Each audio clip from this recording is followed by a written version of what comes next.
So you're going to get a lot of that. Should probably have Anna come up and do announcements, because I'll probably say too much or say something I shouldn't. Or she's distracted by a 2-year-old right now, so I might get away with it. Nope, I'm not going to get away with it. Busted.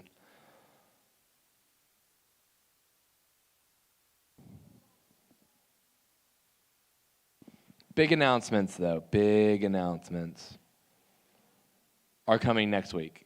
Oh, man. Buzzing. Everybody got really excited. I know. Big announcement. Move forward. I thought so. I was like, that's pretty far back.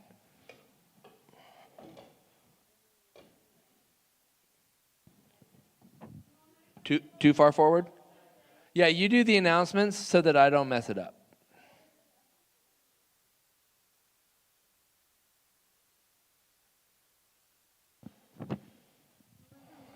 You want to do the announcements, Jack? Have at it. Is everybody in here, I think? Say hello. Hello. It doesn't amplify your smile. You want to say something else? Yeah, Is it my turn, or you want to say hello? I'll say hello to that.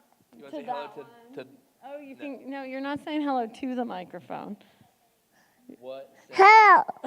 What sound does a deer make?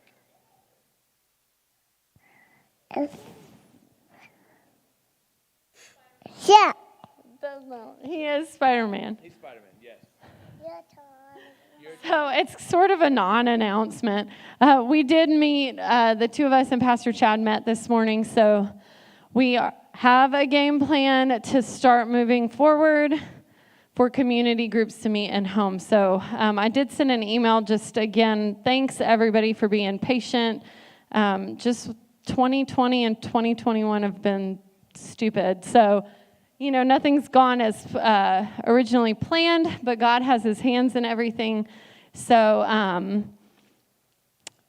we're going to meet with our leaders first because we want them to have all the info, first. And then we'll let you guys know the game plan. But it will be before the end of March for sure that we will be in homes. So, but official dates and times will be disseminated soon. And we do want to do the whole kind of Super Bowl draft style announcing who's in what groups. Just have a fun night with it. So we'll have good food and just be silly and have fun with it. So as soon as that is all laid out and on the calendar, you guys will know about it. And that's coming like soon, like real quick. I'm excited that they said, yeah, we could do a draft night. We're not going to go in any draft order. So if you aren't the number one draft pick, it's not in a specific order. Don't get your feelings hurt. We're prayerfully placing people in groups, and we're just gonna go with it.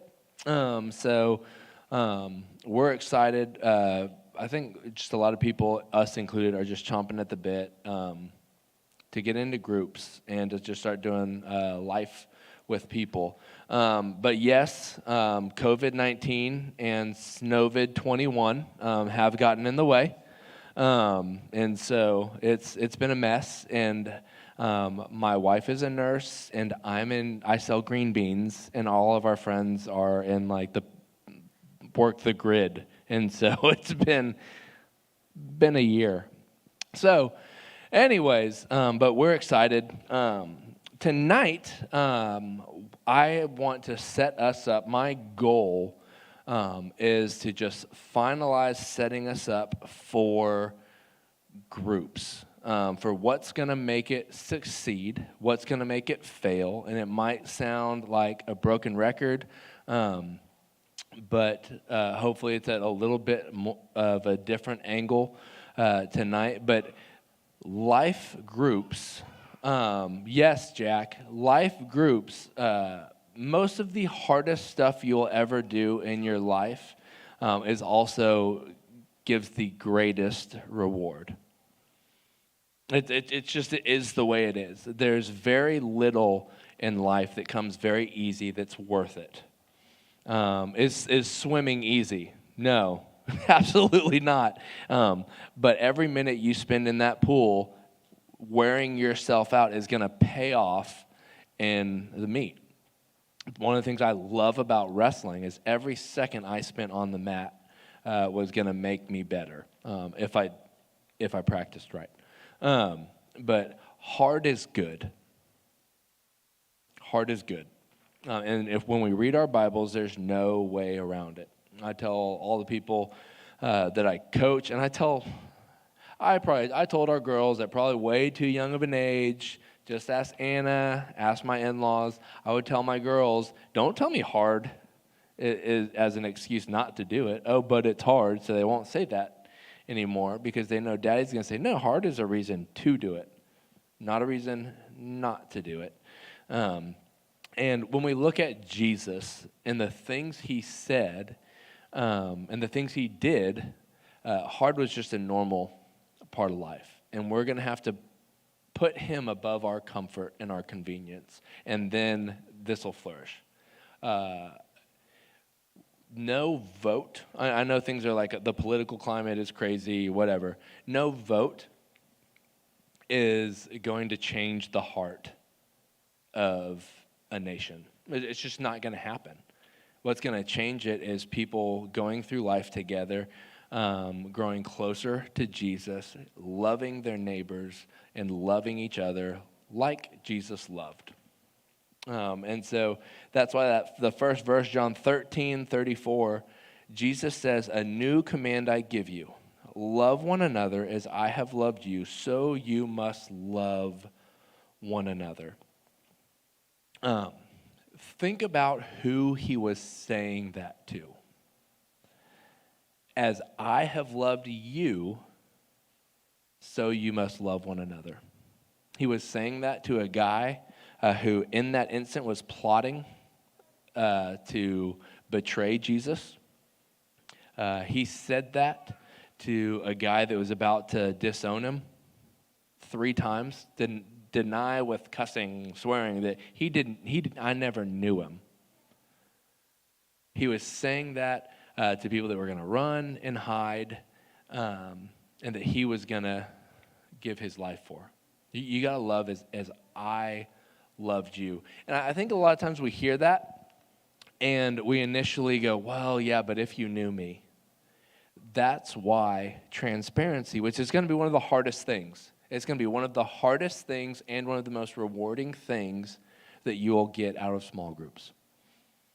When you go through life with people that you can be honest with and that you can be transparent with, then and only then can you live at peace knowing that people love you and accept you. Because until then, you're always going to be wondering, well, yeah, they love me, but man, if they knew this about me. Yeah, but if they knew this about me. And so you never believe anybody loves you because nobody knows you. If I'm 99% known, I'm unknown. And so transparency is going to be very difficult. Think about this from Peter's perspective. Yeah, well, I mean, sure, I've said some dumb things, and he did call me Satan once. But he's saying that. And then how does Peter feel after he's denied even knowing Jesus 3 times? And then Jesus looks him in the eye after that 3rd time. And in that instance, Jesus goes, I know you. I know everything that's in you. And I'm going to see this through. And so Jesus is telling them, love as I have loved. Jesus was the smartest one in the room. And he loved all the idiots in the room. Right? All right, and if you feel like you're the smartest one in the room, there's something that you're not the smartest about. And the Bible says, consider others better than yourself. There goes that excuse. And so the Bible is full of these commands that are hard and are going to be hard to grasp. And here is the the different angle that I want to take tonight is you're gonna mess up. I'm just gonna say that right now. You're gonna mess up. If you're a small group leader, you're gonna mess up. You're gonna think your group is falling apart and failing. If you're in a small group, you're gonna think, I can't go back. I've missed so many weeks already, and it was really just because I wanted to watch this game, or I was just too tired, or work was stressing me out. And this is me pleading with you. His grace is sufficient. And that's one thing that Anna and I and Pastor Chad talked about this morning. Community is going to get met with a lot of grace and a lot of mercy. Because you're going to say, we're going to say dumb things. We're going to handle situations poorly. And we're going to be here to support each other. We're going to be here to meet that with grace and go, man, that's unfortunate. And we don't want that to happen again. But Jesus died for that. Jesus died for that. We're not casting anybody out of the church. There's biblical grounds for, don't worry about that. Ignore that I even said that. for church discipline. Whatever. Grace. You're going to be met with a ton of grace. We're not running anybody out of here that wants to grow closer to Jesus, that wants to know him more, regardless of the filth that's hanging off of you. Because guess what? Once we're all transparent, we all realize that everybody's got the filth hanging off of them. Paul. God, by the way, read your Bibles and slow down so that when you read verses like, a new command I give you, love one another as I have loved you, so you must love one another. So that you can slow down until you smell it, until you smell what was going on in that room, and you realize who was he saying it to? What was going on in those guys' heads? What were they thinking when they heard it? Because, by the way, later on, they're the ones that penned this. And what was going on with them? What did this mean to them in their life? And another one, Paul. He writes in 2 Corinthians 12, 7 through 9, therefore, in order to keep me from becoming conceited, I was given a thorn in my flesh, a messenger of Satan to torment me. 3 times I pleaded with the Lord to take it away from me. But he said to me, my grace is sufficient for you, for my power is made perfect in weakness. Therefore, I will boast all the more gladly about my weaknesses, so that Christ's power may rest on me. And so I want to encourage you. Peter had it. He had this thorn in the flesh. He just kept pleading with God. You've got that thing that you're like, God, I'm never doing that again. Never, ever am I going to do that again or say that again. I'm not going to do that again. 3 days later, thunk. Okay, but now I'm serious. The 3,432 times that I said it before was just practice for this moment in history. Thunk. Right? And then we fail and we fall. And God's there going, hey, my grace is sufficient. The amazing thing about the gospel, the good news, is that not that you are awesome, so Jesus drafted you to his team. It's that you are so bad that only he was kind enough, was merciful enough to reach down and lift you up to a silly high place. I don't even know. We're seated at the right hand with Jesus. That's awesome. I know that. I know it's better than I could ever ask or imagine. I know that I should be down there, and that's what makes it amazing. And in Ephesians 2:7, it talks about God's motivation. And his motivation was so that all of creation, that's everything, so that all of creation would know just how merciful he is through his kindness shown to us. And that's amazing. We won the eternal lottery. But nobody looks at the idiot that won the lottery and goes, they were so smart to make that decision. Right? Man, they really earned it. You know? They really earned. That was so wise of them to buy those lottery tickets all the time. And if you buy lottery tickets all the time, I'm sorry, I call it like a special tax for people that are bad at math. So, good thing it all goes to the educational system in Texas. So, but we won the eternal lottery. Because everything for all eternity is going to look at you and me and go, really? You're sure? Golly, he is so merciful, because look at those knuckleheads. Can you believe what they did and what he did for them? Gosh, he is so kind. They're not going to look at you and me and go, man, they're sweet. They're going to look at me and you and then look at him. God, he's amazing. And that's what we want to do here on earth. That's what we want our life to look like here on earth. For people to look at us and then look at us and go, God, maybe he is that merciful. Maybe he is that kind. And so when we mess up, here's the key. And this is the key to your life. This is going to be the key to community. We got to get back up. And there's a stark difference in people that really understand the gospel, the Bible, the good news that Jesus came to set us free and the ramifications of what he did on the cross. And that stark difference that I've noticed in people is when they mess up. When they mess up, do they run and hide from God, or do they run to him?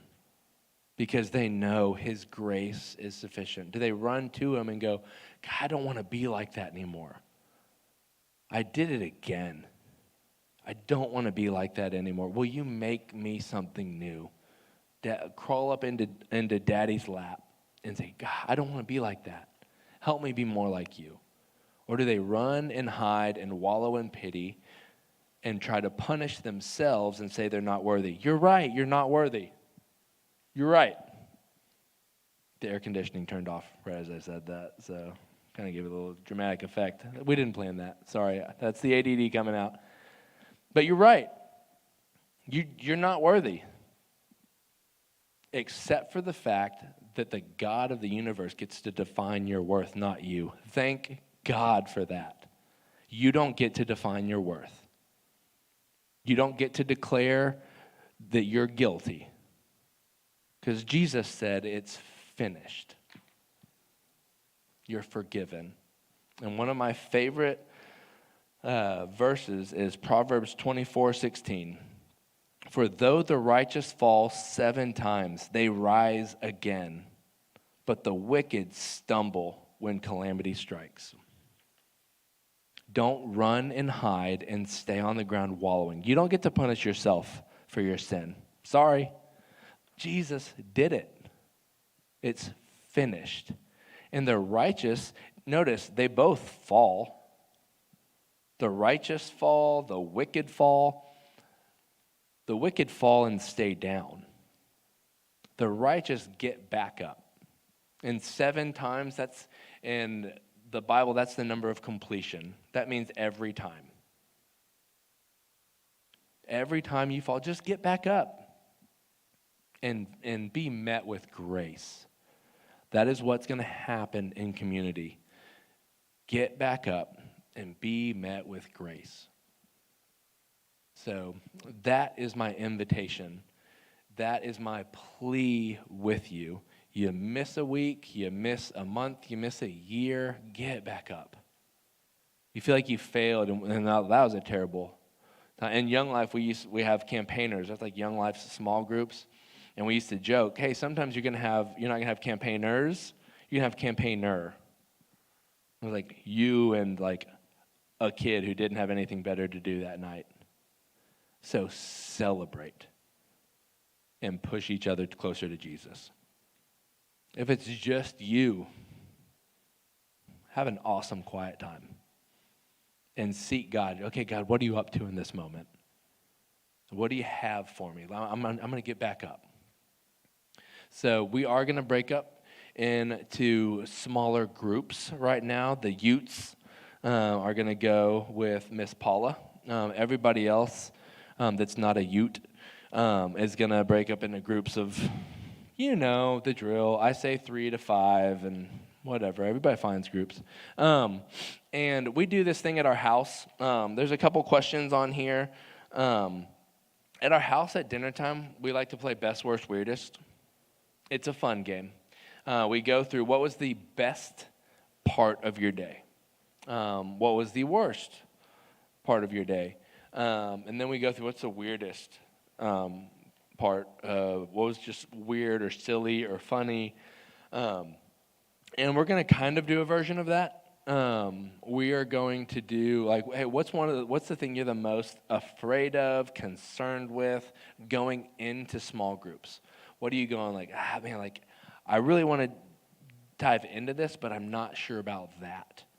And what's the thing you're most excited about, you're most hopeful for with small groups and with being known and with everything that we've talked about throughout these Wednesday nights that are coming to an end to go roll into these life-giving groups. And so what are you most excited about, fearful, nervous about? I almost threw in like what's the weirdest thing, but it's funny, my wife and I, when we were talking about that, we're like, well, I'm sure there were a lot of weird, awkward things that if we all just like sat around in our small group, we could come up with them. But nothing's really awkward.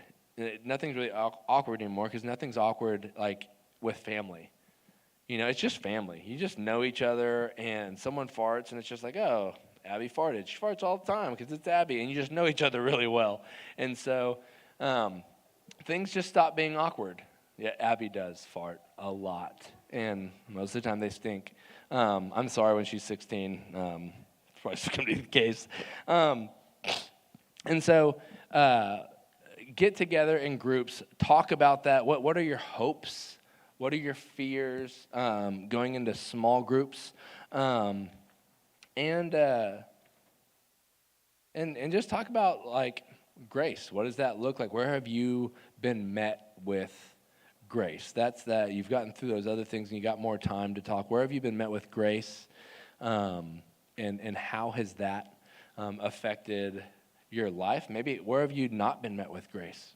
And how has that turned you away? The number one reason for atheists is Christians. Shocker, because God's making his appeal to the world to a bunch of broken people.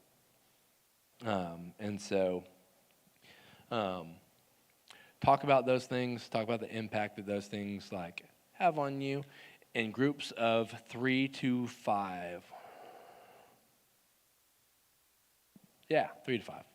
There's 15, so I was going to go, if it's a multiple of 3, I'll go here. 5, I'll go there. It's both, so 3 to 5. Ready, go.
I think it's been 30 seconds since I've been sitting up here. Yep, here comes Ben. All right. So, just a heads up, we'll be back here Wednesday, but it won't be many more times. We'll be back here, and we're going to have some, like, ridiculous, it's going to be silly and ridiculous, and people are going to be like, what is going on when we have our big, like, draft. It's going to be so lame and dumb and stupid. We're, like, going to give you a, like, paper certificate. It's not going to be fun or exciting in any way, shape, or form. Hey, yeah, you know what? Yeah. So-and-so was going to, but they traded their pick to someone else. And so they came and they swooped in and they got, for two, they traded this pick for two. So, yeah. So, who knows? It's just going to be ridiculous and uncomfortable and whatever.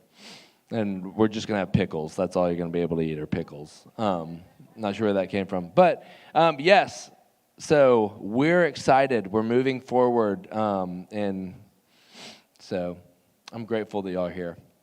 I love y'all. And I'm excited to just see what Jesus is up to with all this. So we done.